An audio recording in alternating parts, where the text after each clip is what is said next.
Hello বন্ধুরা, কেমন আছেন সবাই? আশা করি সবাই ভালো আছেন এবং আরেকটি নতুন ভিডিওতে আপনাকে স্বাগতম। বন্ধুরা, আজকে যে বিষয়টা নিয়ে কথা হবে সেটা হলো আমাদের ইমো নিয়ে। আমরা কিন্তু অনেকে কিন্তু ইমো ডকুমেন্টস আমরা কিন্তু পাঠিয়ে থাকি যেন যেকোনো ডকুমেন্টস ইমোতে পাঠিয়ে থাকি। যেমন আমাদের প্রবাসীরাও খুব বেশি ব্যবহার করে ইমো। ইমোটা কিন্তু অনেক ডকুমেন্টস বলতে তাদের পাসপোর্ট বলেন, তাদের ভিসা বলেন, এনিহাউ যেকোনো জিনিসগুলা কিন্তু ইমোতে পাঠা দেই। আর ইমোতে পাঠানোর পরে সেটাকে যখন প্রিন্ট দিতে যাই, সেটা কিন্তু আসলে অনেক খারাপ হয়ে যায়। এইসব ডকুমেন্টসগুলো আমরা ফুল এইচডি কোয়ালিটিতে আমরা পাঠাতে পারি, সে বিষয়টি নিয়ে কথা হবে। আর আপনি যদি আমার এই চ্যানেলে নতুন হয়ে থাকেন, তাহলে অবশ্যই চ্যানেলটা সাবস্ক্রাইব করবেন এবং পাশে থাকা বেল আইকনটি বাজিয়ে দিবেন আমাদের পরবর্তী ভিডিও পাওয়ার জন্য।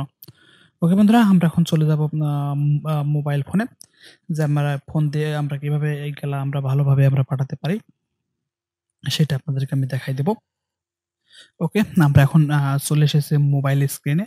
আমি আমি আপনারা দেখছেন আমার ফোনের মোবাইল স্ক্রিন।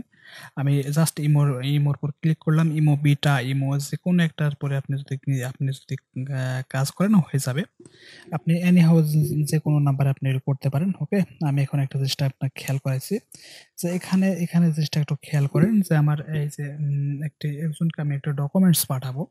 সে ডকুমেন্টসটা কিন্তু আপনাকে ফুল এইচডিতে পাঠাবো এবং এটা কিভাবে পাঠাবো সেটা আপনাকে দেখাই দিই। এইটা দেখে যদি আপনি শিখতে পারেন, তাহলে অবশ্যই আপনি পরবর্তী যে ডকুমেন্টসগুলো আছে সেই ডকুমেন্টসগুলো আপনি ফুল এইচডিতে পাঠাতে পারবেন। যেমন আপনি আপনার ইমেইলে পাঠান, সেভাবেই কিন্তু আপনি মনে করেন যে ডকুমেন্টসগুলো আপনি পাঠাতে পারবেন।